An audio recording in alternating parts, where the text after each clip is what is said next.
Hello friends, welcome to all government jobs Telugu. మనకి రీసెంట్గా nuclear power corporation of India limited నుంచి ఒక notification release అయింది కదండి. టోటల్గా 8 కేటగిరీ పొజిషన్కి వేకెన్సీస్ రిలీజ్ అయ్యాయి అనమాట. ఇవన్నీ కూడా పర్మనెంట్ గవర్నమెంట్ జాబ్ వేకెన్సీసే. సో డెఫినెట్గా ఈ అవకాశాన్ని అందరూ యూటిలైజ్ చేసుకోండి. నోటిఫికేషన్ డీటెయిల్స్ అలానే అప్లికేషన్ ప్రాసెస్ అన్నీ కూడా సెపరేట్ వీడియో చేసి ఛానల్లో అప్డేట్ చేశానండి. డిస్క్రిప్షన్లో లింక్ కూడా పెట్టాను. చూడడం ఎవరైనా ఉంటే చూసి అప్లై చేసుకోండి. లాస్ట్ డేటు April 1 వరకు ఉందన్నమాట. ఆల్మోస్ట్ అన్ని క్వాలిఫికేషన్స్కి ఎలిజిబిలిటీ ఉంది. సో చూడడం వాళ్ళు ఎవరైనా ఉంటే నోటిఫికేషన్ అలాగే అప్లికేషన్ ప్రాసెస్ వీడియో చూసి డెఫినెట్గా ఈ అవకాశాన్ని యూటిలైజ్ చేసుకోండి. అండ్ ఫర్దర్గా మనం ఈ వీడియోలో ఏం తెలుసుకోబోతున్నాం అంటే, ఈ టోటల్గా 8 కేటగిరీ పొజిషన్కి వేకెన్సీస్ నోటిఫికేషన్ రిలీజ్ అయింది కదా. ఈ 8 కేటగిరీ పొజిషన్కి సెలక్షన్ ప్రాసెస్ ఎలా ఉంటుంది, ఏ సబ్జెక్ట్స్ పైన ఎగ్జామ్స్ ఉంటుంది, అలానే స్కిల్ టెస్ట్కి ఎలా ఉంటుంది, ఈ డీటెయిల్స్ అన్ని కూడా క్లియర్గా ఎక్స్ప్లెయిన్ చేశాను. సో వీడియో స్కిప్ చేయకుండా లాస్ట్ వరకు చూడండి. అండ్ ఫర్దర్గా డీటెయిల్స్లోకి వెళ్ళే ముందు వీడియో చూసే ప్రతి ఒక్కరూ ఒక లైక్ కొట్టండి, నాకు కొంచెం సపోర్ట్ ఇచ్చినట్టు ఉంటుంది. ఇలాంటి మరిన్ని అప్డేట్స్ మీ ముందుకు తీసుకురావడానికి మీరు కొట్టే ఒక్క లైక్ నాకు ఎంకరేజ్మెంట్లో ఉంటుంది. సో ప్రతి ఒక్కరూ మర్చిపోకుండా లైక్ కొట్టి వీడియోని కంటిన్యూ చేయండి. అండ్ అలానే ఎవరైతే ఛానల్ని ఫస్ట్ టైం విజిట్ చేస్తున్నారో వాళ్ళు వెంటనే ఛానల్ని సబ్స్క్రైబ్ చేసుకొని బెల్ ఐకాన్ ప్రెస్ చేసి ఆల్ నోటిఫికేషన్స్ ఆన్లో పెట్టుకోండి. ఎందుకంటే మన ఛానల్ నుంచి రెగ్యులర్గా జాబ్ అప్డేట్స్ వస్తాయి. అన్నీ కూడా పర్మనెంట్ గవర్నమెంట్ జాబ్ అప్డేట్సే. అండ్ అలానే మనకి వాట్సాప్ అండ్ టెలిగ్రామ్ ఛానల్ కూడా ఉన్నాయండి. లింక్ డిస్క్రిప్షన్లో పెట్టాను. ఎవరైతే వాట్సాప్ వాడుతున్నారో వాళ్ళు వాట్సాప్ ఛానల్లో, అలానే ఎవరైతే టెలిగ్రామ్ యూస్ చేస్తున్నారో వాళ్ళు టెలిగ్రామ్ ఛానల్లో జాయిన్ అవ్వండి. అక్కడి నుంచి కూడా మీకు రెగ్యులర్గా అప్డేట్స్ వస్తాయి. ఇంకా మనం లేట్ చేయకుండా ఫర్దర్గా డీటెయిల్స్లోకి వెళ్తే, ఇదిగోండి చెప్పాను కదా already, nuclear power corporation of India limited నుంచి టోటల్గా 8 కేటగిరీ పొజిషన్కి వేకెన్సీస్ రిలీజ్ అయ్యాయి. ఏంటంటే సైంటిఫిక్ అసిస్టెంట్, అలాగే స్టైఫెండరీ ట్రైనీ సైంటిఫిక్ అసిస్టెంట్, అలాగే టెక్నీషియన్, దాంతోపాటు assistant grade 1 HR, F&A, C&MM, అలాగే నర్స్ కేటగిరీ, అలాగే ఎక్స్రే టెక్నీషియన్, టోటల్గా 8 కేటగిరీ పొజిషన్కి వేకెన్సీస్ రిలీజ్ అయ్యాయి. ఈ 8 కేటగిరీ పొజిషన్కి సెలక్షన్ ఎలా డివైడ్ చేశాడంటే 3 రకాలుగా డివైడ్ చేశాడండి. అంటే కొన్ని పొజిషన్లకి ఇంటర్వ్యూ ఉంటుంది, కొన్ని పొజిషన్లకి ఓన్లీ ఎగ్జామ్తోనే, కొన్ని పొజిషన్లకి స్కిల్ టెస్ట్. ఇలా ఏ పొజిషన్కి ఇంటర్వ్యూ ఉంటుంది, స్కిల్ టెస్ట్ ఉంటుంది, ఏ పొజిషన్కి ఓన్లీ ఎగ్జామ్ ద్వారా సెలక్షన్ ఉంటుంది, అండ్ ఏ సబ్జెక్ట్స్ పైన ఉంటుంది, ఇవన్నీ కూడా డీటెయిల్డ్గా చూద్దాం. స్కిప్ చేయకుండా లాస్ట్ వరకు చూడండి, ఎందుకంటే మీకు యూస్ఫుల్ అయ్యే ఇన్ఫర్మేషన్ అయితే దొరుకుతుంది అనమాట. ఓకే.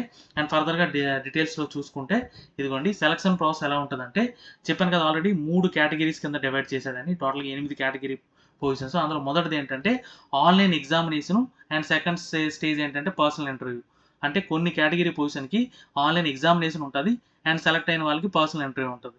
అండ్ ఇంకొన్ని కేటగిరీ పొజిషన్కి ఆన్లైన్ ఎగ్జామ్స్లోనే ప్రిలిమ్స్ ఎగ్జామ్ ఉంటుంది, అలాగే అడ్వాన్స్డ్ టెస్ట్ ఉంటుంది.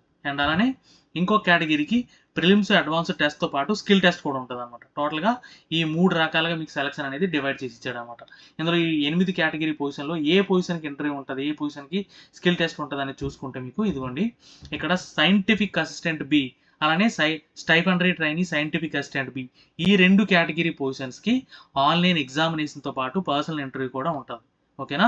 అండ్ ఈ ఆన్లైన్ ఎగ్జామినేషన్ సిలబస్ ఏంటి, పర్సనల్ ఇంటర్వ్యూకి సిలబస్ ఏంటి, సెలక్షన్ ఎలా ఉంటుంది, ఇండివిజువల్గా పోస్ట్ వైజ్ కూడా ఫర్దర్గా చూద్దాం. అండ్ అలానే ఆన్లైన్ ఎగ్జామినేషన్ ప్రిలిమ్స్ అలాగే అడ్వాన్స్డ్ టెస్ట్ ఏ కేటగిరీ పొజిషన్కి ఉంటుందంటే స్టైఫెండరీ ట్రైనీ టెక్నీషియన్ ఆపరేటర్ పొజిషన్కి only prelims exam, advanced test, ఈ రెండే ఉంటాయండి. తర్వాత ఫైనల్గా డాక్యుమెంట్ వెరిఫికేషన్ నుండి ఫైనల్ సెలక్షన్ అనేది ఉంటుంది అనమాట. అండ్ అలానే మిగిలిన ఏవైతే కేటగిరీస్ ఉన్నాయో టెక్నీషియన్, అసిస్టెంట్ గ్రేడ్, అలానే నర్సు, ఎక్స్రే టెక్నీషియన్, వీటన్నిటికీ కూడా ప్రిలిమ్స్ అడ్వాన్స్డ్ టెస్ట్తో పాటు స్కిల్ టెస్ట్ కూడా ఉంటుంది. ఓకేనా. టోటల్గా 8 కేటగిరీ పొజిషన్స్ ఈ రకంగా డివైడ్ చేశారు అనమాట. కొన్ని కేటగిరీస్కి ఆన్లైన్ ఎగ్జామినేషన్తో పాటు పర్సనల్ ఇంటర్వ్యూ, కొన్ని కేటగిరీస్కి ప్రిలిమ్స్ మెయిన్స్ ఎగ్జామ్, అండ్ కొన్ని కేటగిరీస్కి ప్రిలిమ్స్ మెయిన్స్ ఎగ్జామ్తో పాటు స్కిల్ టెస్ట్ కూడా ఉంటుంది అనమాట. ఓకేనా. అండ్ ఇండివిజువల్గా పోస్ట్ వైజ్ సెలక్షన్ ప్రాసెస్ అది చూసుకుంటే, ఇదిగోండి సైంటిఫిక్ అసిస్టెంట్ B, అలాగే స్టైఫెండరీ ట్రైనీ సైంటిఫిక్ అసిస్టెంట్ Bకి ఆల్రెడీ చెప్పుకున్నాం కదా, ఆన్లైన్ ఎగ్జామినేషన్తో పాటు పర్సనల్ ఇంటర్వ్యూ కూడా ఉంటుంది. అండ్ ఇక్కడ ఒక ఇంపార్టెంట్ పాయింట్ ఏంటంటే ఈ పర్సనల్ ఇంటర్వ్యూ అనేది ఇంగ్లీష్ అండ్ హిందీ ఈ 2 లాంగ్వేజ్లో మీరు అటెండ్ అవ్వచ్చు. తెలుగులో ఇంటర్వ్యూ చేస్తారంటే అవ్వదన్నమాట. ఓకే. ఇంగ్లీషు, హిందీ 2 లాంగ్వేజ్లో మీరు ఇంటర్వ్యూకి అటెండ్ అవ్వచ్చు అనమాట.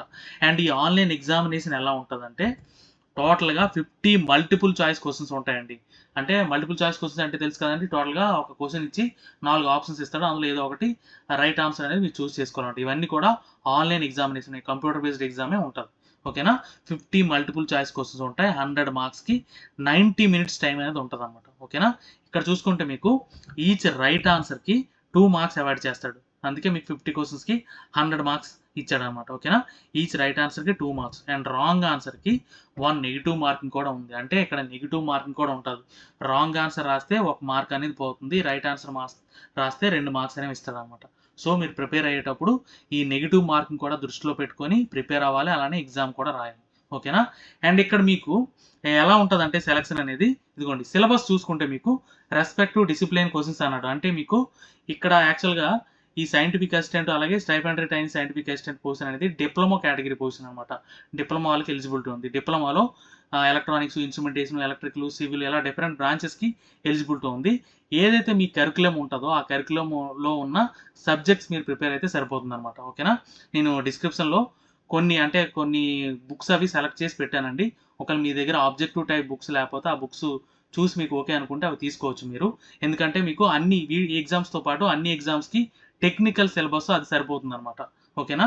కొన్ని బుక్స్ పెట్టాను, అన్ని బ్రాంచెస్కి పెట్టలేదు, కొన్ని బ్రాంచెస్ పెట్టాను, మిగిలినవి ఏమైనా ఉంటే ఫర్దర్గా అప్డేట్ ఇస్తాను అనమాట. ఓకేనా. అండ్ ఇక్కడ చూసుకుంటే మీకు ఆల్రెడీ చెప్పాను కదా 50 క్వశ్చన్స్ 90 minutes టైం ఉంటుంది. Each right answer 2 marks, wrong ఆన్సర్కి 1 మార్క్ ఉంటుంది. ఓకేనా. ఈ ఆన్లైన్ ఎగ్జామినేషన్ నుంచి పర్సనల్ ఇంటర్వ్యూకి సెలక్షన్ ఎలా ఉంటుందంటే ఇక్కడ కొంత క్వాలిఫైయింగ్ స్టాండర్డ్ పెట్టాడండి. ఏంటి అంటే అన్రిజర్వ్డ్ వాళ్ళకి 40% అనేది రావాలి, OBC, SC, ST, EWS, PW వాళ్ళకి 30% రావాలి. ఎక్కడ ఆన్లైన్ ఎగ్జామినేషన్లో. ఆన్లైన్ ఎగ్జామినేషన్లో ఈ పర్సంటేజ్ వస్తేనే ఫర్దర్ స్టేజ్కి సెలక్షన్ అనేది ఉంటుంది అనమాట. ఓకేనా. ఈ పర్సనల్ ఇంటర్వ్యూకి సెలక్షన్, ఆన్లైన్ ఎగ్జామినేషన్ నుంచి పర్సనల్ ఇంటర్వ్యూకి సెలక్షన్ ఎలా ఉంటుందంటే 1:5 రేషియోలో సెలక్షన్ అనేది ఉంటుంది. అంటే ఒక పొజిషన్కి 5 సెలెక్ట్ చేస్తాడు అనమాట. అంటే కేటగిరీ వైజ్ కూడా, అంటే అన్రిజర్వ్డ్లో ఎన్ని పోస్టులు ఉన్నాయో అంతమంది, ఒక అన్రిజర్వ్డ్లో 10 పోస్టులు ఉన్నాయనుకోండి, 10 మందికి 10 × 5 50 మందిని తీస్తాడు. ఓకేనా. పర్సనల్ ఇంటర్వ్యూకి. ఓకేనా. అలా అనమాట. అంటే అన్రిజర్వ్డ్లో 40%, OBC, SC, ST, EWS, PW వాళ్ళకి 30% వచ్చాయి అనుకోండి క్వాలిఫై చేసి, అందులో టాప్ మెరిట్ ఆర్డర్లో 1:5 రేషియో సెలెక్ట్ చేసి వాళ్ళని పర్సనల్ ఇంటర్వ్యూకి తీస్తారు అనమాట. ఈ పర్సనల్ ఇంటర్వ్యూ కూడా 100 మార్క్స్కి ఉంటుంది. ఇంటర్వ్యూ కూడా, ఈ ఇంటర్వ్యూ కూడా మీ కరికులం బేస్డ్ ఇంటర్వ్యూనే ఉంటుంది. అంటే క్వశ్చన్స్ అన్నీ కూడా మీ టెక్నికల్ సబ్జెక్ట్ పైన ఉంటుంది. ఎగ్జామినేషన్ అలానే ఉంటుంది, పర్సనల్ ఇంటర్వ్యూ కూడా టెక్నికల్ సబ్జెక్ట్ పైన ఉంటుంది. సో మీరు డిప్లొమా ఏదైతే చదివారో దాంట్లో కరికులం బేస్డ్ క్వశ్చన్స్ అన్నీ కూడా ఉంటాయి. సో డెఫినెట్గా మీరు మీ డిప్లొమా రిలేటెడ్గా ఆబ్జెక్టివ్ టైప్ బుక్స్ ఏవైతే ఉంటాయో అవి ప్రిపేర్ అయితే సరిపోతుంది ఈ ఎగ్జామినేషన్కి అండ్ అలానే ఇంటర్వ్యూ కూడా. ఓకేనా. అండ్ ఇక్కడ కూడా మీకు క్వాలిఫైయింగ్ స్టాండర్డ్స్ ఉన్నాయి. అన్రిజర్వ్డ్కి 40%, OBC, SC, ST, EWS and పీడబ్ల్యూకి 30% అనమాట. ఓకేనా. ఇక్కడ కూడా మీకు క్వాలిఫైయింగ్ ఉంటుంది. అండ్ ఫైనల్ సెలక్షన్ వెయిటేజ్ ఎలా ఉంటుందంటే 50-50. అంటే online examination 100 marks, personal interview 100 marks ఉంది కదా, ఇందులో 50%, ఇందులో 50% తీసుకుంటాడు అనమాట. But most of the cases ఎలా ఉంటుందంటే ఆన్లైన్ ఎగ్జామినేషన్లో ఎక్కువ పర్సెంట్ ఎవరికైతే ఎక్కువ మార్క్స్ వచ్చి పర్సనల్ ఇంటర్వ్యూలో క్వాలిఫై అయ్యారో వాళ్ళకి మాత్రమే ఫస్ట్ ర్యాంక్ అనేది ఉంటుంది అనమాట. సో డెఫినెట్గా ఎగ్జామ్ బాగా రాయడానికి ట్రై చేయండి. At the same time personal interview కూడా బాగా అటెండ్ చేయండి. వెయిటేజ్ మాత్రం 50% అనేది ఉంటుంది అనమాట. ఓకేనా. ఇది టోటల్గా సెలక్షన్ ప్రాసెస్ అనమాట. సైంటిఫిక్ అసిస్టెంట్కి అలాగే స్టైఫండరీ ట్రైనింగ్ సైంటిఫిక్ అసిస్టెంట్కి టోటల్గా సెలక్షన్ ప్రాసెస్ ఎలా ఉంటుంది, ఆన్లైన్ ఎగ్జామినేషన్లో క్వశ్చన్స్ ఎలా ఉంటాయి, సెలక్షన్ ప్రాసెస్ ఎలా ఉంటుంది, అండ్ పర్సనల్ ఇంటర్వ్యూలో కూడా ఇలా ఉంటుంది అనమాట. ఓకే. ఇందులో ఏమైనా డౌట్స్ ఉంటే కమెంట్ చేయండి, డెఫినెట్గా నేను క్లారిఫై చేస్తాను. అండ్ మీకు సబ్జెక్ట్ వైజ్, అంటే మీకు డిప్లొమాలో ఏదైతే క్వాలిఫికేషన్ అడిగాడో సబ్జెక్ట్ వైజ్ మీకు బుక్స్ కూడా డిస్క్రిప్షన్లో పెట్టాను. మీ దగ్గర ఒకవేళ లేకపోతే ఆ బుక్స్ ప్రిఫర్ చేయండి. Okay. And next category positions చూసుకుంటే ఆల్రెడీ చెప్పుకున్నాం కదా, అది సైంటిఫిక్ అసిస్టెంట్ అలాగే ట్రైనీ సైంటిఫిక్ అసిస్టెంట్కి. అండ్ ఇక్కడ చూసుకుంటే మిగిలినవి టెక్నీషియన్ ఆపరేటర్ అలాగే ఎక్స్రే టెక్నీషియన్, నర్సీ, అసిస్టెంట్ గ్రేడ్ 1 ఈ కేటగిరీస్ అన్నిటికీ కూడా మీకు ప్రిలిమ్స్ ఎగ్జామ్ ఉంటుంది, అలానే అడ్వాన్స్ టెస్ట్, ఈ 2 ఉంటాయి. బట్ ఇక్కడ ఏంటంటే ఈ టెక్నీషియన్ ఆపరేటర్ పొజిషన్ ఏదైతే ఉందో దీనికి only prelims exam, advance test మాత్రమే ఉంటాయి. డైరెక్ట్గా డాక్యుమెంట్ వెరిఫికేషన్కి వెళ్ళిపోతారు. బట్ ఈ టెక్నీషియన్, నర్సీ, అలాగే ఎక్స్రే టెక్నీషియన్, అసిస్టెంట్ గ్రేడ్ 1 ఈ 4 కేటగిరీ పొజిషన్స్కి మాత్రం ఈ ప్రిలిమ్స్, మెయిన్స్ ఎగ్జామినేషన్తో పాటు స్కిల్ టెస్ట్ కూడా అటెండ్ అవ్వాలన్నమాట. ఓకేనా. ఆ డీటెయిల్స్ కూడా ఫర్దర్గా చూద్దాం. అండ్ ఇక్కడ ఆన్లైన్ ఎగ్జామినేషన్ ప్రిలిమ్స్లో ఏముంటుంది, అడ్వాన్స్లో ఏముంటుంది, దానికి సెలక్షన్ ఎలా ఉంటుందో చూసుకుంటే ఈ ప్రిలిమ్స్లో 50 మల్టిపుల్ చాయిస్ క్వశ్చన్స్ ఉంటాయండి. 150 మార్క్స్కి 60 minutes టైం ఉంటుంది అనమాట. అండ్ ఇక్కడ రైట్ ఆన్సర్కి 3 మార్క్స్ అవార్డ్ చేస్తాడు, రాంగ్ ఆన్సర్కి నెగిటివ్ మార్కింగ్. ఇక్కడ కూడా నెగిటివ్ మార్కింగ్ అనేది ఉందన్నమాట. ఓకేనా. ఆన్లైన్ ఎగ్జామినేషన్ ప్రిలిమ్స్లో కూడా మీకు నెగిటివ్ మార్కింగ్ అనేది ఉంది. 50 questions, each right answer 3 marks ఇస్తాడు, రాంగ్ ఆన్సర్కి 1 మార్క్ అనేది తీసేస్తాడు అనమాట. అండ్ ఈ ఆన్లైన్ ఎగ్జామినేషన్లో ఏముంటుంది సిలబస్ అనేది కూడా ఫర్దర్గా చూద్దాం. ఓకేనా. అండ్ ఇక్కడ నెక్స్ట్ చూసుకుంటే ఇక్కడ కూడా సేమ్ అండి, క్వాలిఫైయింగ్ స్టాండర్డ్స్ ఇచ్చాడు. అన్రిజర్వ్డ్కి 40%, ఓబీసీ, ఎస్సీ, ఎస్టీ, ఈడబ్ల్యూఎస్ అలాగే పీడబ్ల్యూడికి 30% వస్తే క్వాలిఫై అయినట్టు అనమాట. అండ్ ఇక్కడ చూసుకుంటే ఆన్లైన్ ఎగ్జామినేషన్ అడ్వాన్స్డ్ టెస్ట్ చూసుకుంటే ఇక్కడ కూడా సేమ్ అండి, 50 ఎంసీక్యూ క్వశ్చన్స్ ఉంటాయి. ఎంసీక్యూ అంటే చెప్పాను కదా, మల్టిపుల్ చాయిస్ క్వశ్చన్స్. అంటే ఒక క్వశ్చన్ ఉంటుంది, 4 ఆప్షన్స్ ఉంటాయి అనమాట. అందులో ఏదో ఒకటి రైట్ ఆప్షన్ మీరు సెలెక్ట్ చేసుకోవాలి. అండ్ ఇక్కడ కూడా సేమ్ అండి, 150 మార్క్స్. ఇక్కడ మాత్రం 120 మినిట్స్ టైం ఇచ్చాడు. ఇక్కడ చూసారా, 50 ఎంసీక్యూ క్వశ్చన్స్కి మీకు 60 మినిట్స్ టైం ఇచ్చాడు. బట్ ఇక్కడ మాత్రం 50కి క్వశ్చన్కి 120 మినిట్స్ ఇచ్చాడు. 50 క్వశ్చన్స్కి 120 మినిట్స్ టైం ఇచ్చాడు. ఎందుకు ఏంటి అనేది కూడా మీకు డీటెయిల్ సిలబస్ చూస్తే అర్థమవుతుంది. అండ్ ఇక్కడ చూసుకుంటే సేమ్ అండి, రైట్ ఆన్సర్కి 3 మార్క్స్, రాంగ్ ఆన్సర్కి నెగిటివ్ మార్కింగ్ అనేది డెఫినెట్గా ఉంది ఇక్కడ కూడా. ఓకేనా. ఇక్కడ కూడా క్వాలిఫైయింగ్ స్టాండర్డ్ చూసుకుంటే అన్రిజర్వ్డ్కి 30% వస్తే క్వాలిఫై అయినట్టు. ఓకేనా. And SC, ST, EWS, PWD, OBC వాళ్ళకైతే 20% వస్తే క్వాలిఫై అయినట్టు. ఓకేనా. ఇక్కడ చూసుకుంటే సిలబస్ చూస్తే మీకు అర్థమవుతుంది. యాక్చువల్గా ఇది నాన్ టెక్నికల్ ఉంటుంది, ఇదంతా కూడా మీకు టెక్నికల్ సిలబస్ ఉంటుంది అనమాట. ఓకేనా. ఇక్కడ క్వాలిఫై స్టాండర్డ్ అందుకే కొంచెం తక్కువగా ఇచ్చాడు. అండ్ ఫైనల్ సెలక్షన్ ఎలా ఉంటుంది అంటే మీకు అడ్వాన్స్డ్ టెస్ట్ ఓన్లీ, అంటే అడ్వాన్స్డ్ టెస్ట్లో వచ్చిన మార్క్స్ మీద ఆధారంగానే మీకు ఫైనల్ సెలక్షన్ అనేది ఉంటుంది. యాక్చువల్గా మీకు ఆల్రెడీ చెప్పాను కదా, టెక్నీషియన్ ఆపరేటర్కి అయితే డైరెక్ట్గా మీకు ఈ అడ్వాన్స్డ్ టెస్ట్ ప్రిలిమ్స్ 2 రాసిన వాళ్ళకి డైరెక్ట్గా 1:3 రేషియోలో డాక్యుమెంట్ వెరిఫికేషన్కి పిలిచేస్తారనమాట. అంటే టెక్నీషియన్ ఆపరేటర్ పొజిషన్కి ఫర్దర్గా ఇంకేమీ ఉండదు. డైరెక్ట్గా అడ్వాన్స్డ్ టెస్ట్ రాసి దాంట్లో క్వాలిఫై అయిపోతే 1:3 రేషియో, అంటే ఎవరైతే 30%, 20% వచ్చాయో వాళ్ళు టాప్ మెరిట్ తీసి 1:3 రేషియోలో మీకు డాక్యుమెంట్ వెరిఫికేషన్ పిలుస్తారు. అక్కడి నుంచి తర్వాతగా మీకు డాక్యుమెంట్స్ ఎవరైతే కరెక్ట్గా ప్రొడ్యూస్ చేశారో వాళ్ళ నుంచి టాప్ మెరిట్ ఆర్డర్లో ఎవరైతే ఉన్నారో వాళ్ళని తీసుకొని వేకెన్సీస్ బట్టి సెలక్షన్ ఆర్డర్, అంటే మీకు అపాయింట్మెంట్ అనేది ఇచ్చేస్తారనమాట. ఇది టెక్నీషియన్ ఆపరేటర్కి. అండ్ అలానే మిగిలిన టెక్నీషియన్, ఎక్స్రే టెక్నీషియన్, అలాగే నర్సు, అసిస్టెంట్ గ్రేడ్ పొజిషన్కి ఇంకొక ఇది కూడా ఉందని చెప్పాను కదా, స్కిల్ టెస్ట్ అనేది. అది ఎలా ఉందో కూడా చూద్దాం. ఓకే. అండ్ నెక్స్ట్ చూసుకుంటే అందరికీ కామన్గా వచ్చే డౌట్ అండి ఏంటి అంటే ఇప్పుడు వరకు చెప్పుకున్న దాంట్లో అందరికీ కామన్గా వచ్చే డౌట్ ఏంటంటే ప్రిలిమ్స్, అడ్వాన్స్డ్ టెస్ట్ 2 ఉంటాయని చెప్పారు కదా, రెండింటికి ఎన్ని రోజులు గ్యాప్ ఉంటుంది అని అందరికీ ఆల్రెడీ డౌట్ వచ్చే ఉంటుంది. యాక్చువల్గా మీకు ఇక్కడ ప్రిలిమ్స్కి, అడ్వాన్స్డ్ టెస్ట్కి టైం ఏమీ ఉండదండి. 2 సేమ్ డేనే వితౌట్ ఎనీ బ్రేక్, అంటే కంటిన్యూస్గానే ఎగ్జామ్స్ అనేవి జరిగిపోతాయి. ప్రిలిమ్స్, మెయిన్స్ వెంటనే వితౌట్ ఎనీ బ్రేక్ జరిగిపోతుంది అనమాట. ఓకేనా. అంటే ప్రిలిమ్స్ రాసిన వాళ్ళకి మెయిన్ కూడా వెంటనే రాసేయాలి, అడ్వాన్స్ టెస్ట్ కూడా. బట్ అంటే సెలెక్ట్ చేసేటప్పుడు ఎలా చేస్తారంటే ప్రిలిమ్స్ ఎగ్జామ్లో క్వాలిఫైయింగ్ పర్సెంట్ ఇచ్చాడు కదా, 40% అన్రిజర్వ్డ్కి, అలానే మిగిలిన రిజర్వ్డ్ కేటగిరీకి 30% ఇచ్చాడు కదా. ఎవరైతే దాంట్లో క్వాలిఫై అయ్యారో వాళ్ళవి మాత్రమే పేపర్ 2s అనేవి కరెక్ట్ చేస్తారనమాట. ఓకేనా. ఆ విధంగా సెలక్షన్ అనేది ఉంటుంది. బట్ 2 ఎగ్జామ్స్ మాత్రం same day without any break జరిగిపోతాయి. అందరు డౌట్ క్లారిఫై అయింది అనుకుంటా. అండ్ ఫర్దర్గా స్కిల్ టెస్ట్ విషయానికి వస్తే ఇక్కడ స్కిల్ టెస్ట్ 2 కేటగిరీస్ కింద డివైడ్ చేశాడండి.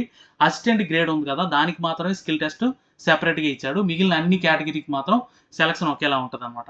ఈ స్కిల్ టెస్ట్కి సెలక్షన్ ఎలా తీస్తారంటే అడ్వాన్స్ టెస్ట్ ఎవరైతే క్వాలిఫై అయ్యారో 30%, 20% ఇచ్చాడు కదా, 20% ఫర్ రిజర్వ్ కేటగిరీ, అలాగే 30% ఫర్ అన్రిజర్వ్డ్ కేటగిరీ. అక్కడి నుంచి టాప్ మెరిట్ 1:5 రేషియోలో స్కిల్ టెస్ట్కి పిలుస్తారు. దేనికి అంటే టెక్నీషియన్, అలాగే నర్సు, ఎక్స్రే టెక్నీషియన్, వీటికి 1:5 రేషియోలో స్కిల్ టెస్ట్కి పిలుస్తారు అనమాట. ఈ స్కిల్ టెస్ట్లో ఏమీ ఉండదండి, అంతా కూడా పాస్ ఫెయిల్ పర్సెంటేజ్. అంటే ఇక్కడ ఎలా ఉంటుందంటే కొంత కట్ ఆఫ్ పెడతాడు, ఆల్మోస్ట్ 50% ఉంటుంది. ఫర్ ఎగ్జాంపుల్ మీకు 40 మార్క్స్కి ఎగ్జామ్ అయింది అనుకోండి స్కిల్ టెస్ట్, అందులో 20% వస్తే పాస్ అయిపోయినట్టే. ఆల్మోస్ట్ అలానే ఉంటుంది, అంతకంటే ఎక్కువ కట్ ఆఫ్ కూడా పెట్టడు. ఇది ఓన్లీ పాస్ ఫెయిలే. ఫైనల్ మెరిట్ మాత్రం దీని మీద ఎటువంటి డిపెండెన్సీ ఉండదన్నమాట.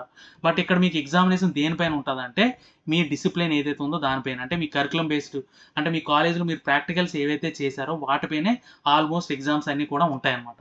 టెక్నీషియన్కి అయితే డిఫరెంట్ బ్రాంచెస్ ఇచ్చారు కదా, ఇన్స్ట్రుమెంటేషన్, ఎలక్ట్రీషియన్, అలాగే ఎలక్ట్రానిక్స్, అలా డిఫరెంట్ బ్రాంచెస్ ఇచ్చాడు కదా. మీ రెస్పెక్టివ్ అంటే డిసిప్లిన్కి మీ కాలేజ్లో ఏవైతే ప్రాక్టికల్స్ చేశారో వాటిపైనే మీకు ప్రాక్టికల్ ఎగ్జామ్ అంటే స్కిల్ టెస్ట్ అనేది ఉంటుంది అనమాట. చెప్పాను కదా, ఓన్లీ పాస్ ఫెయిల్, క్వాలిఫై అయిపోతే చాలు. 50% మార్క్స్ వస్తే మీరు క్వాలిఫై అయిపోయినట్టే. అంతకంటే దీంట్లో టఫ్నెస్ అయితే ఏమి ఉండదండి. మీ ప్రాక్టికల్స్ అవి మీరు రెగ్యులర్గా చెక్ చేసుకుంటే సరిపోతుంది అనమాట. ఓకేనా. అండ్ ఫర్దర్గా skill test for assistant grade 1, ఈ అసిస్టెంట్ గ్రేడ్ 1 అనేది ఎనీ డిగ్రీ కేటగిరీ అనమాట. ఈ అసిస్టెంట్ గ్రేడ్కి క్వాలిఫికేషన్ ఏం అడిగాడు అంటే ఎనీ డిగ్రీ, ఏ డిగ్రీ పాస్ అయినా సరే అప్లై చేసుకోవచ్చు. సో దీనికి మాత్రం స్పెషల్గా సెలక్షన్ ప్రాసెస్ అనేది ఉందన్నమాట. చూసుకుంటే దీనికి టైప్ రైటింగ్ టెస్ట్ ఉంటుంది, పర్సనల్ కంప్యూటర్ పైన టైప్ రైటింగ్ టెస్ట్ ఉంటుంది. ఓకేనా, దీంట్లో మీకు 10 మినిట్స్ టైం ఉంటుంది. 30 వర్డ్స్ పర్ మినిట్ ఇంత స్పీడ్లో మీరు టైప్ చేయగలగాలి. మీకు వర్డ్ ప్రాసెసింగ్ సాఫ్ట్వేర్ ఉంటుంది అనమాట. దాంట్లో మీ టెస్టింగ్ అనేది చేస్తారు. 10 మినిట్స్ టైం ఇచ్చి 30 వర్డ్స్ పర్ మినిట్ స్పీడ్లో మీరు టైప్ చేశారు లేదని చెక్ చేస్తారు. ఇది మొదటిది. రెండోది ఏంటంటే కంప్యూటర్ ప్రొఫిషియన్సీ టెస్ట్ ఉంటుంది. ఇందులో 2 పార్ట్స్ ఉంటాయి. ఇందులో మీకు ఏంటంటే ఎంఎస్ ఆఫీస్ ఏదైతే ఉందో, MS word, excel, PowerPoint, access వీటిపైన మీకు 4 క్వశ్చన్స్ ఇస్తాడు. ఈచ్ క్వశ్చన్ 20 మార్క్స్ ఉంటుంది అనమాట. ఓకేనా, అండ్ అలానే పార్ట్ 2లో ఏంటంటే ఇంటర్నెట్ సర్ఫింగ్, ఈమెయిల్ మేనేజ్మెంట్ వీటిపైన 2 క్వశ్చన్స్ ఉంటాయి. ఈచ్ క్వశ్చన్ 10 మార్క్స్ ఉంటుంది. టోటల్గా మీకు ఈ కంప్యూటర్ ప్రొఫిషియన్సీ టెస్ట్ అనేది 100 మార్క్స్కి ఉంటుంది. 30 మినిట్స్ టైం అనేది ఉంటుంది. ఈ రెండిట్లో కూడా మీరు క్వాలిఫై అవ్వాలి. ఈ స్కిల్ టెస్ట్ కూడా చెప్పాను కదా ఆల్రెడీ, పాస్ ఫెయిల్ ఇంత కొంత పర్సంటేజ్ ఉంటుంది. ఆ పర్సంటేజ్ వస్తే మీరు పాస్ అయిపోయినట్టే.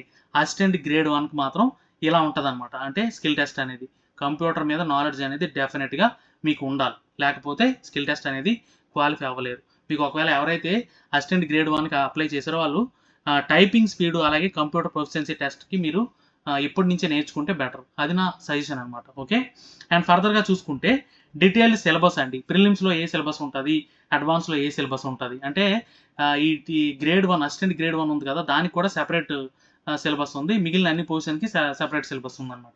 ఇందులో చూసుకుంటే మీకు ప్రిలిమ్స్లో మ్యాథమెటిక్స్ అంటే అర్థమెటిక్స్ వాటిపైన మీకు 20 క్వశ్చన్స్ ఉంటాయి. అండ్ అలానే సైన్స్ మీద 20 క్వశ్చన్స్ ఉంటాయి. అండ్ అలానే జనరల్ అవేర్నెస్ మీద 10 క్వశ్చన్స్ ఉంటాయి. యాక్చువల్గా మీకు ఇది 20 + 20 40 50 క్వశ్చన్స్ 150 మార్క్స్ అనమాట ఈ ఎగ్జామ్ అనేది. ఈచ్ రైట్ ఆన్సర్కి 3 మార్క్స్ ఇస్తారని చెప్పాను ఆల్రెడీ సెలక్షన్ ప్రాసెస్లో. అండ్ నెగిటివ్ మార్క్ కూడా ఉంటుంది. ఇక్కడ మ్యాథమెటిక్స్లో మీరు అర్థమెటిక్ ఆర్ఎస్ అగర్వాల్ బుక్స్ ఉంటాయి కదా, అవి ప్రిపేర్ అయితే సరిపోతుంది. అండ్ అలానే సైన్స్లో మీకు 6th స్టాండర్డ్ నుంచి 10th స్టాండర్డ్ వరకు మీకు ఏదైతే ఐసీఎస్ఈ సిబిఎస్ఈ సిలబస్ ఉంటాయో ఆ సైన్స్ క్వశ్చన్స్ ఏవైతే ఉంటాయి, ఫిజిక్స్, కెమిస్ట్రీ, బయాలజీ, ఆ క్వశ్చన్స్ మీరు చదువుకుంటే సైన్స్కి సరిపోతుంది అనమాట. అండ్ జనరల్ అవేర్నెస్ విషయానికి వస్తే మీరు రెగ్యులర్గా న్యూస్ పేపర్ అంటే కరెంట్ అఫైర్స్, స్టాక్ జీకే చదివితే సరిపోతుంది. ఇది ప్రిలిమ్స్ ఎగ్జామ్ అనమాట. ఓకేనా, అండ్ ఈ అడ్వాన్స్ టెస్ట్లో చూసుకుంటే టెక్నీషియన్ ఆపరేటర్ ఏదైతే ఉందో ఈ ఆపరేటర్ పొజిషన్కి ప్రిలిమ్స్, మెయిన్స్ రెండు మాత్రమే ఉంటాయని చెప్పాను కదా. ఈ ఆపరేటర్కి 10+2 లెవెల్లో మీకు అడ్వాన్స్డ్ సిలబస్ అనేది ఉంటుంది అనమాట. అడ్వాన్స్ టెస్ట్ది అంటే ఇంటర్మీడియట్ లెవెల్లో మీకు ఉంటుంది. ఓకేనా, అండ్ మిగిలిన అన్ని కేటగిరీ నర్సు అలానే ఎక్స్రే టెక్నీషియన్ ఇవన్నీ కూడా మీకు రెస్పెక్టివ్ డిసిప్లిన్ అంటే టెక్నికల్ క్వశ్చన్స్ ఉంటాయి. ఓకేనా, ఇక్కడ మీకు ప్రిలిమ్స్లో నాన్ టెక్నికల్ ఉంటుంది. అడ్వాన్స్ టెస్ట్లో మాత్రం మీకు టెక్నికల్ క్వశ్చన్స్ ఉంటాయి అనమాట. నర్సుకి, ఎక్స్రే టెక్నీషియన్కి ఏదైతే మీ కరికులం ఉంటుందో ఆ కరికులం బేస్డ్ క్వశ్చన్సే ఉంటాయి. టెక్నీషియన్కి అయితే మీకు చెప్పాను కదా ఆల్రెడీ, డిఫరెంట్ డిసిప్లిన్స్ అడిగాడు. ఎలక్ట్రీషియన్ అలాగే ఎలక్ట్రానిక్స్, మెకానికల్ అలాగా డిఫరెంట్ బ్రాంచెస్ ఉంటాయి కదా, మీ బ్రాంచ్ క్వశ్చన్సే ఉంటాయి అనమాట. ఇవన్నీ కూడా 50 క్వశ్చన్స్ 150 మార్క్స్కి. ఓకేనా, ఇది ఎగ్జామినేషన్ సిలబస్ దేనికి, టెక్నీషియన్కి, నర్సుకి, ఎక్స్రే టెక్నీషియన్కి. ఓకేనా, అలాగే టెక్నీషియన్ ఆపరేటర్కి. అండ్ అలానే అసిస్టెంట్ గ్రేడ్ 1 చూసుకుంటే దీంట్లో ఆల్రెడీ చెప్పాను కదా ఎనీ డిగ్రీ పొజిషన్, దీనికి కామన్ సిలబస్ అనమాట. అన్నిటికీ కామన్ సిలబస్. ఇక్కడ చూసుకుంటే GK and current affairs 20 questions ఉంటాయి. కంప్యూటర్ నాలెడ్జ్ పైన 15 క్వశ్చన్స్ ఉంటాయి. ఇంగ్లీష్ లాంగ్వేజ్ పైన 10 క్వశ్చన్స్ ఉంటాయి అనమాట. ఓకేనా, ఇది prelims syllabus. And mains syllabus చూసుకుంటే quantitative aptitude 25 questions, critical reasoning అనేది 25 క్వశ్చన్స్.